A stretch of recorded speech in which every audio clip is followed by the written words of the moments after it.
TNPSC learning group 1, 2, 2A மெயின்ஸ்ல வந்து நமக்கு இந்த வாட்டர் டிஸ்பியூட் பத்தின கொஷின்ஸ் வர நிறைய வாய்ப்புகள் உண்டு.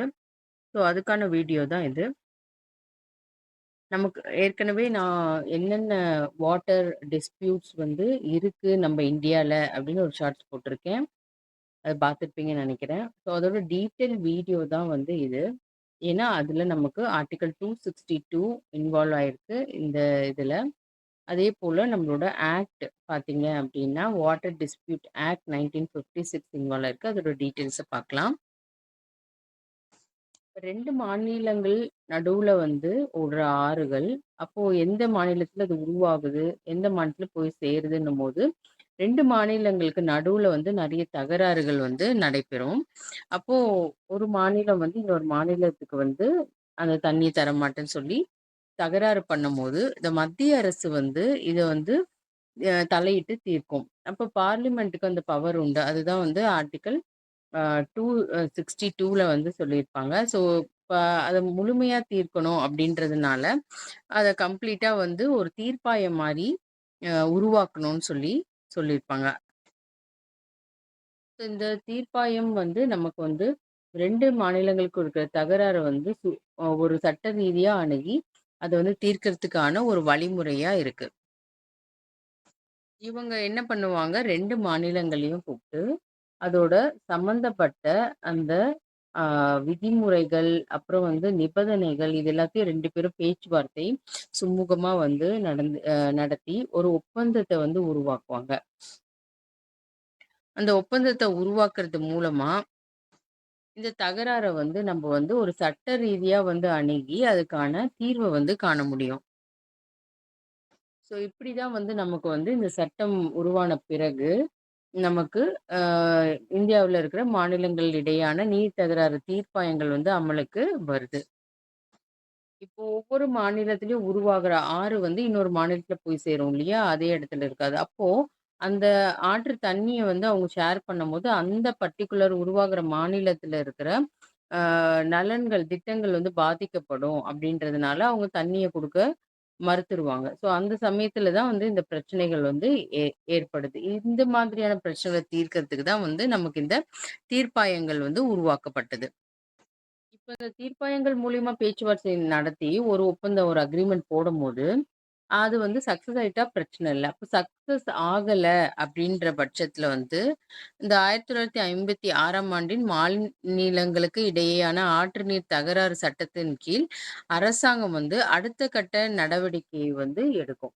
ஸோ அடுத்த கட்ட நடவடிக்கை அப்படின்றது, இந்த தீர்ப்பாயங்கள் எல்லாம் நீங்க பார்த்தீங்கன்னா, எந்தெந்த இயர்ல எந்தெந்த அ மாநிலங்களுக்கு நடுவுல இந்த தீர்ப்பாயம் நடக்குதுன்றத நோட் பண்ணி வச்சுக்கோங்க. கிருஷ்ணா நீர் தகராறு தீர்ப்பாயம் 2004, ஆந்திரா, மகாராஷ்டிரா, தெலுங்கானா, கர்நாடகா.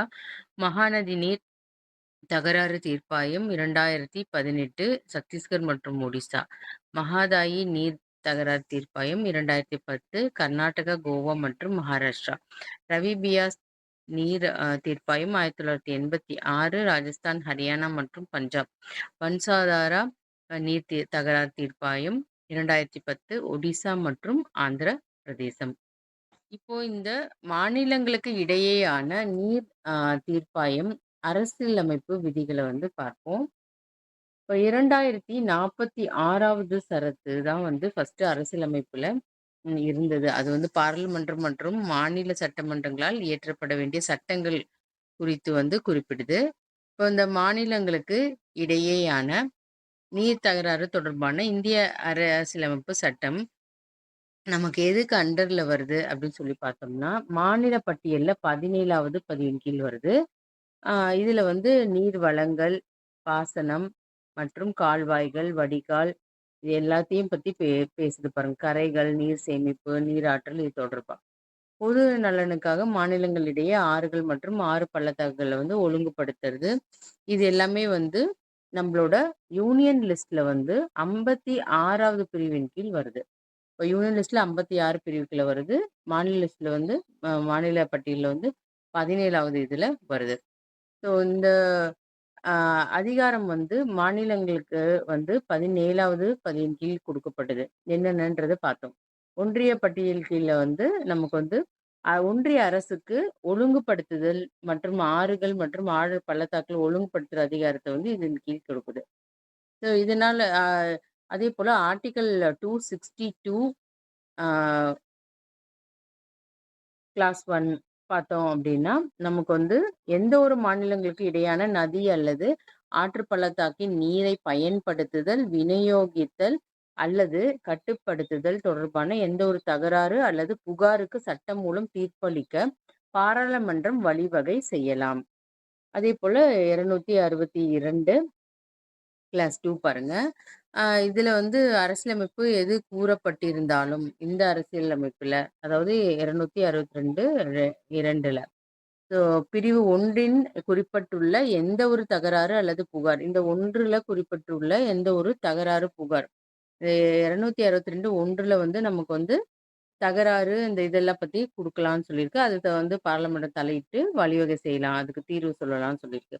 இப்ப அதுல குடுக்கப்பட்ட எந்த ஒரு தகராறும் இந்த பிரிவின் கீழ் 262 2 பிரிவின் கீழ் நமக்கு வந்து ஆ உச்சநீதிமன்றமோ அல்லது வேறு எந்த ஒரு நீதிமன்றமோ அதிகார வரம்பை பயன்படுத்தாது. அப்படின்னா என்ன? நமக்கு எந்த ஒரு நீதிமன்றத்திலயும் இதுக்கான இத வந்து குடுக்க மாட்டாங்க. அவங்க அதிகாரத்த குடுக்க மாட்டாங்க. இது வந்து பாராளுமன்ற சட்டத்தின் மூலம் மட்டும் தான் வந்து வழங்க முடியும். ஸோ இது வந்து ஃபுல் பவர் வந்து பார்லிமென்ட்க்கு வந்து இங்க குடுத்துருக்காங்க இந்த ஆர்டிக்கிள் அண்டர்ல. 1956ஆம் ஆண்டு மாநிலங்களுக்கு இடையேயான ஆற்றுநீர் தகராறு சட்டம். இது வந்து நமக்கு இந்த ஆர்டிக்கிள் அண்டர்ல உருவாக்கப்படுது. அது சம்பந்தமா மாநிலங்களுக்கு இடையே பேச்சுவார்த்தை நடத்தி ஒப்பந்தம் பண்றது, தீர்வு காண்றது இதெல்லாம் கொஞ்சம் நமக்கு சுலபமாக இருந்தது. ஸோ மாநிலங்களுக்கு இடையான ஆற்று நீர் தகராறுகள் திருத்த மசோதா வந்து நமக்கு 2019ல ஏற்படுத்தப்படுகிறது. இந்த சட்டத்தின் கீழ் சமீபத்திய திருத்தம் வந்து ஜூலை 2019 ஜூலை 25 அன்று மக்களவையில அறிமுகப்படுத்தி, இரு மாநிலங்களுக்கு இடையான ஆற்று நீர் தகராறு தீர்ப்பளிப்ப வந்து சீரமைக்கிறதுக்கு வந்து ஒரு சில இத வந்து முன்வைத்திருக்காங்க.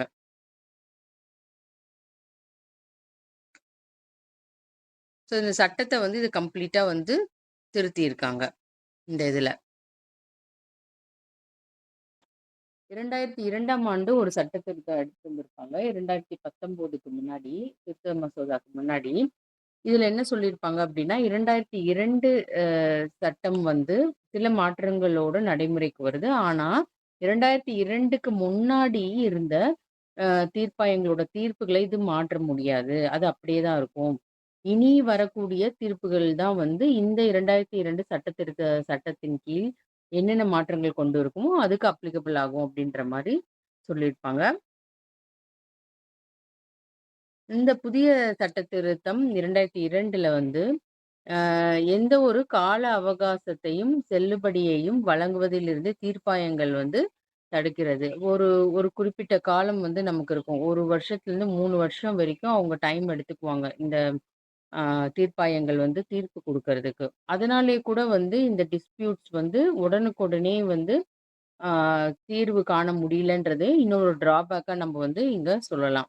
இப்போ முந்தைய தீர்ப்பாயங்கள் ஒப்பந்தங்கள்ல வந்து தீர்க்கப்படாத புதிய நீர் தகராறு அத வந்து எழும்பும்போது அவற்றை வந்து இந்த தீர்ப்பாயம் வந்து எடுத்து புதுசா வந்து அத விசாரிச்சு இது பண்ணும்.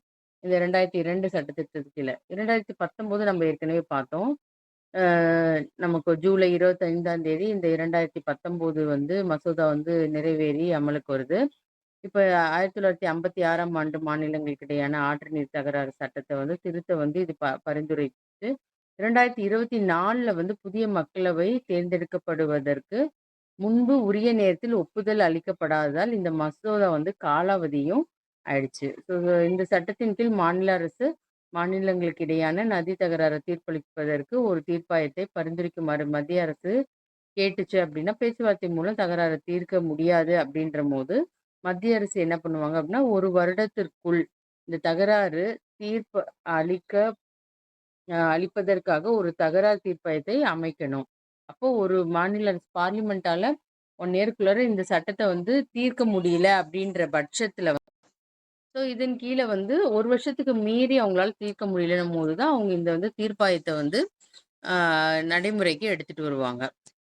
இப்போ மத்திய அரசு என்ன பண்ணுவாங்க அப்டின்னா, ஒரு தீர்வு குழுவ வந்து ஏற்படுத்துவாங்க. டிஆர்சின்னு சொல்றோம் இல்லையா? இதுல வந்து என்ன ஆகும் அப்டின்னா, அ இந்த தகராறு தீர்வு குழுல வந்து மத்திய அரசால் பரிந்துரைக்கப்பட்ட ஒரு தலைவர் இருப்பாரு. அதேபோல தொடர்புடைய துறைகளில் 15% 15 ஆண்டுகள் அனுபவம் உள்ள நிபுணர்களும் இருப்பாங்க. இந்த தகராறுல ஈடுபட்டுள்ள மாநிலங்கள் ஆ இருந்து ஒரு உறுப்பினர், செயலாளர் மட்டத்துல இருக்கிற ஒரு உறுப்பினர், அந்த மாநில அரசு பரிந்துரைப்பாங்க. அவங்களும் இந்த தீர்வு குழுல இருப்பாங்க. முன்னாடி இருந்த சட்டத்துல இதெல்லாம் கிடையாது. இந்த டிஆர்சி வந்து 1 வருடத்திற்குள் 6 மாதங்கள் வரை நீட்டிக்கப்படலாம். பேச்சுவார்த்தை மூலம் சர்ச்சையை தீர்க்க முயற்சி செய்து ஒரு அறிக்கைய வந்து மத்திய அரசுக்கு வந்து சமர்ப்பிப்பாங்க. அ அவங்களால அந்த சர்ச்சைய தீர்க்கவும் முடியல அப்படின்ற பட்சத்துல, மத்திய அரசு வந்து அதோட மாநிலங்களுக்கு இடையான ஆற்று நீரு அ தி தீர்ப்பாயம் இருக்கு இல்லையா? அதுக்கு வந்து பரிந்துரை பண்ணுவாங்க. ஸோ இவ்ளோ ஸ்டெப்ஸ் இருக்கு. அதனால இது நெறைய டிலே ஆயிட்டே தான் இருக்கும். இந்த டிஸ்பியூட் வந்து உடனுக்கு உடனே வந்து தீர்ப்பு குடுக்க முடியாது இதனால. அந்த டிஆர்சியிடமிருந்து பெறப்பட்ட அறிக்கை வந்து 3 மாதங்களுக்குள் அ இந்த பரிந்துரைய வந்து மத்திய அரசு வந்து குடுக்கும். சரி இதெல்லாம் படிச்சு பார்த்துட்டு ரிப்போர்ட்லாம் படிச்சு பார்த்துட்டு, அவங்க சரி இவங்களாலயும் தீர்க்க முடியல. சரி தீர்ப்பாயத்துக்கு ஃபார்வர்ட் பண்ணி விடுவாங்க. இந்த டிஆர்சி வந்து முடியலன்னும்போது தீர்ப்பாயத்துக்கு போகும்போது, அந்த தீர்ப்பாயத்தாலயும் வந்து திரும்பவும் வந்து அந்த அமர்வுகள் நெறைய நடந்து, அதாவது சிட்டிங்ஸ் நெறைய நடந்து, பேச்சுவார்த்தை நடந்து, எதுவுமே வந்து தீர்க்கப்படல அப்டின்னா, நெறைய நிலுவையில வந்து இந்த தீர்ப்பளிக்கப்படாமல் இருக்கிறதுக்கு திரும்ப ஒரு புதிய தீர்ப்பாயம் தான் வந்து உருவாக்குவாங்களாம். இப்டி உருவாக்கப்படுற தீர்ப்பாயத்துல யார் யார் இருப்பாங்க அப்டின்னா, ஒரு தலைவர், ஒரு துணைத் தலைவர், 3 நீதித்துறை உறுப்பினர்கள், 3 நிபுணர் உறுப்பினர்கள், அவங்க வந்து ஒரு தேர்வுக்குழுவின் பரிந்துரையின் பேர்ல இந்த மத்திய அரசால் நியமிக்கப்படுவார்கள். அவங்க தான் அப்பாயிண்ட் பண்ணுவாங்க சென்ட்ரல் கவர்ன்மெண்ட். தீர்ப்பாய அமர்வுல இருக்கிற ஒரு தலைவர் அல்லது துணைத் தலைவர், நீதித்துறை உறுப்பினர் வந்து இவங்க எல்லாருமே இப்ப அப்ப மொத்தமே நமக்கு வந்து ஒரு தலைவர், துணைத் தலைவர், ஒரு நீதித்துறை உறுப்பினர், ஒரு நிபுணர் உறுப்பினர் 4 பேர் இருப்பாங்க. இப்ப மத்திய நீர் பொறியியல் இருக்கு இல்லையா? சேவை. அந்த இதுல பணியாற்றும் 2 நிபுணர்கள் வந்து ஆட் பண்ணிக்குவாங்க. அப்புறம் ஆ இந்த ஆலோசனை எல்லாம் வழங்கி, அத வந்து அலசி ஆராய்ந்து, அ இ இத வந்து அவங்க வந்து ஒரு ஆம் ரிப்போர்ட்டா வந்து சப்மிட் பண்ணுவாங்க. ஆனா இது என்ன பிரச்சனைன்னா, இந்த நியமிக்கப்படுற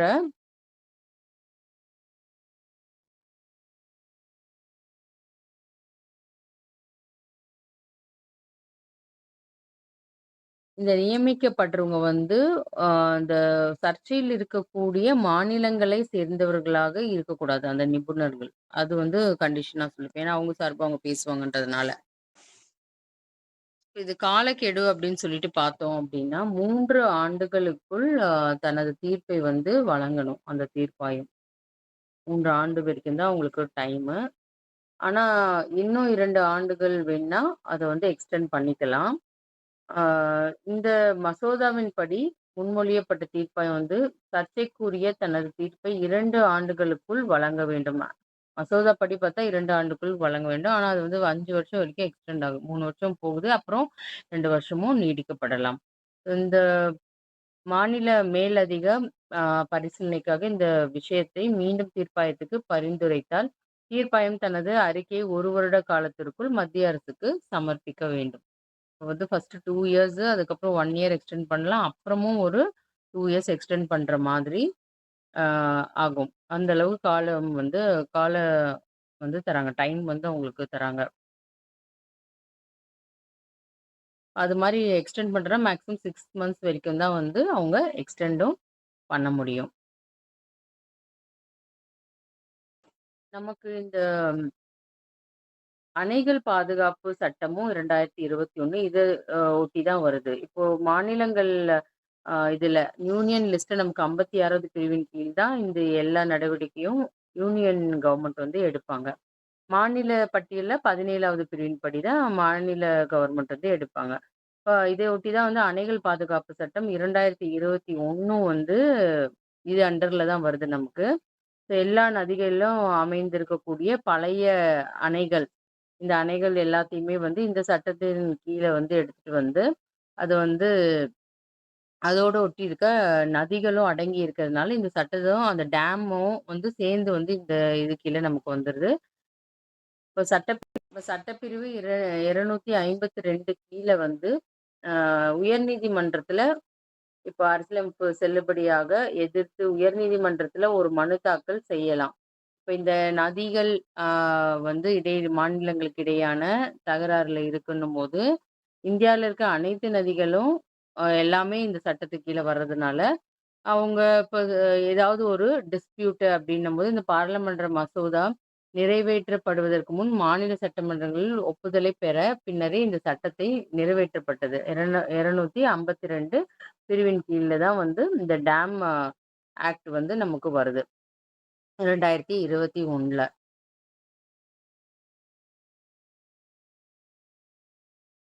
ஏற்கனவே இருந்த தீர்ப்பாயங்களோட அந்த தீர்ப்புகள் பாருங்க. தீர்ப்பாயங்களோட விருதுகள் என்னென்ன குடுத்தாங்க அப்டின்னா, எவ்வளோ நாள் ஆச்சுன்ட்டு சும்மா ஒரு கிளான்ஸ் பார்த்துக்கலாம்.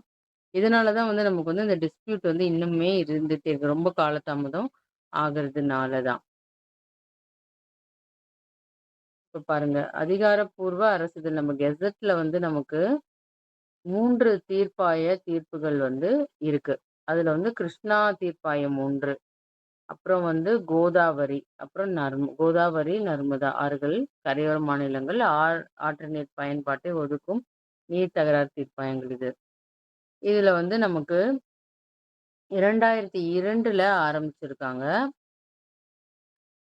ஆனா நமக்கு வந்து தீர்ப்பு வந்து பாருங்களேன், ஆம் 2002க்கு முன்னு வழங்கப்பட்ட தீர்ப்பாயங்களோட தீர்ப்பு வந்து மாற்ற முடியாது. இந்த அடுத்த மசோதா வந்துச்சு இல்லையா? 2019, 2002ல. இப்ப இந்த ராவி மற்றும் பியாஸ் ஆறுகள், காவேரி ஆறு, வம்சதாரா, மகாதாயி, மாண்டோவி ஆறுகள், கிருஷ்ணா ஆறு தீர்ப்பாயம் 2. இது 2வது தீர்ப்பாயம். இது பகிர்வையும் வந்து இன்னும் தீர்ப்பாயங்கள் வழங்கவில்லை. ஏன்னா, இந்த வழங்கப்பட்ட தீர்ப்புகள் வந்து இந்திய அரசு கொள்ளணும். இன்னுமே வந்து நமக்கு வந்து 38 ஆண்டுகள் ஆகுது. இந்த ரவி ராவி மற்றும் பியாஸ் தீர்ப்பாயம் 1986ல அமைக்கப்பட்டு 32 ஆண்டுகள் ஆகுது. இன்னுமே வந்து அதுக்கான இறுதி அறிக்கை வந்து வழங்கல. இப்போ இந்த டிஸ்பியூட் ஏன் வந்து சரியாகல அப்படின்ற மாரி நமக்கு மெயின்ஸ்ல கேள்வி கேட்கும்போது, நீங்க இது எல்லாமே எழுத வேண்டியதா இருக்கும்.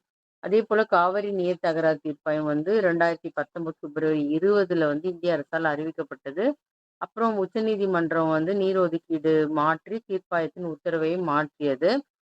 அப்பவுமே நமக்கு வந்து வம்சதாரா தீர்ப்பாயம் 2017 அதுல வந்து செப்டம்பர் 17ல இறுதி தீர்ப்ப வழங்கியது. அ அப்போ வந்து என்ன ஆச்சுன்னா, நேரடி தடுப்பணையில பக்கவாட்டு தடுப்பணை கட்ட ஆந்திர மாநிலத்துக்கு அனுமதி அளிக்கிறாங்க. அப்போ மத்திய அரசு 2026ல தீர்ப்பை செயல்படுத்த அரசு இதழ்ல உத்தரவிட்டிருக்கு. இது வந்திருக்கு. இது மாரி 3 தீர்ப்பு தான் வந்து நமக்கு வந்து வந்திருக்கு. ஒண்ணு காவிரி நீர் தகராறு, இன்னொன்னு இது. அப்புறம் 2028ல ஒடிசா, சத்தீஸ்கர் மாநிலங்களுக்கு இடையேயான நீர் பகிர்வு தீர்ப்பாயம் வந்து உச்சநீதிமன்றம் வ வழிகாட்டுதலின் கீழ் நமக்கு வந்து மகாநதி நீர் தகராறு தீர்ப்பாயம் அமைக்கப்பட்டது. இந்த மகாநதி தீர்ப்பாயம் 2018ல இறுதி தீர்ப்ப வழங்கியது. கர்நாடக மாநில குடிநீர் பயன்பாட்டிற்காக படுக்கைக்கு வெளியே தண்ணீர் பயன்படுத்த அனுமதி அளித்திருக்காங்க. மத்திய அரசால் இதுவும் அரசு இதழ்ல அறிவிக்கப்பட்டிருக்கு. இது மாரி நமக்கு இவ்ளோ தீர்ப்பாயங்கள் இருந்தாலும், இந்த 3 தீர்ப்பாயங்களுக்கு மட்டும் தான் தீர்ப்பு இப்போ வரைக்கும் வந்திருக்கு. இதுலருந்து நம்ப தெரிஞ்சுக்கலாம். இந்த நடைமுறைப்படுத்துதல் அப்படின்றது வந்து ஃபுல்லாவே நமக்கு மத்திய அரசு அண்டர்ல வர்றதுனால, தீர்ப்புகள் வழங்காத பட்சத்துல அந்த பிரச்சனை வந்து முடியாமயே தான் வந்து ஒரு தீர்ப்பாயத்துல வந்து குடுக்கப்பட்ட தீர்ப்ப வந்து செயல்படுத்தக்கூடிய அதிகாரம் வந்து அந்த மாநிலத்தோட கவர்னருக்கு இருக்கு. அப்புறம் வந்து இது வந்து குடியரசுத் தலைவரோட ஒரு அ கடமைன்னும் வந்து சொல்லப்படுது. இப்போ உச்சநீதிமன்றம் வந்து தலையிட்டு அதுக்கு ஒரு தீர்ப்பு குடுக்குறாங்க அப்படின்னா, அது கண்டிப்பா வந்து அரசியலமைப்பு 53 மற்றும் 142 பிரிவின் கீழ வந்து இந்த சட்டப்பிரிவுல பாராளுமன்றம் 6, 7ன் கீழ வருது.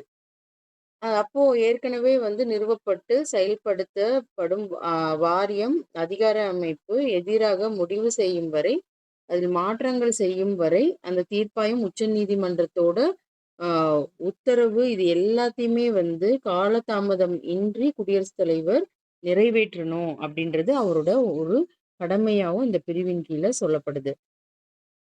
அதேபோல காவிரி நீர் படுகையை பொறுத்தவரை என்ன ஆகுது அப்படின்னா, ஆ இந்த இந்திய அரசால் காவிரி மேலாண்மை வாரியம் வந்து அமைக்கப்படுது. அப்போ தீர்ப்பாயத்தின் உத்தரவை செயல்படுத்த வந்து தற்காலிக மேற்பார்வை குழுவ அமைக்குது. இது உச்சநீதிமன்றம் இது மாரி உத்தரவிட்டிருக்கும் இந்திய அரசுக்கு அமைக்க சொல்லி. அப்போ அ மே 22 இந்திய அரசு 2013ல ஒரு தற்காலிக மேற்பார்வை குழுவ வந்து அமைக்குது. அதேபோல பாப்லி தடுப்பணை தகராறுல வந்து கோதாவரி துணை படுகையில மகாராஷ்டிரா மற்றும் ஆந்திர பிரதேஷ் இடையான நீர் பகிர்வு ஒப்பந்தத்தை வந்து செயல்படுத்த உச்சநீதிமன்றம் ஒரு டைரக்டாவே வந்து ஒரு மேற்பார்வை குழுவை அமைத்தது. ஸோ இது மாதிரி பிரச்சனைகள் பெருசாகும் போது உச்சநீதிமன்றமே தலையிட்டு கூட இது மாதிரியான ஒரு செயல்பாடை வந்து பண்ண முடியும். அது வந்து நமக்கு வந்து எந்த பிரிவின் கீழே வருதுன்னா உச்சநீதிமன்றம்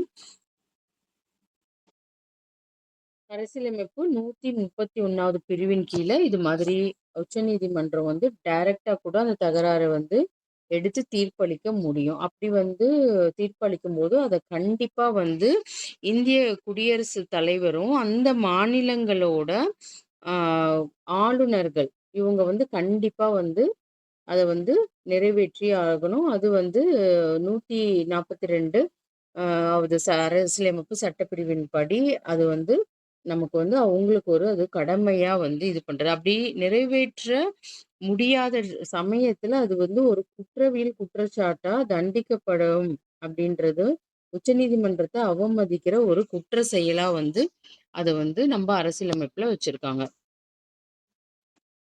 இது எல்லாமே வந்து பிடிஎஃபா இந்த டீட்டெயில்ஸ் வந்து இந்த வேர்ட் ஃபைல்ல குடுத்துருக்கேன். அது லிங்க்கையும் ஷேர் பண்றேன். அந்த நீங்க டாக்குமெண்ட் டவுன்லோட் பண்ணி ஒரு முறை படிச்சுக்கலாம். இது வந்து நமக்கு மெயின்ஸ்ல வந்து 2A, 2 அண்ட் 1 குரூப் 1ல வந்து நமக்கு கண்டிப்பா யூஸ்ஃபுல்லா இருக்கும். Like, comment, share and subscribe my channel. Thank you.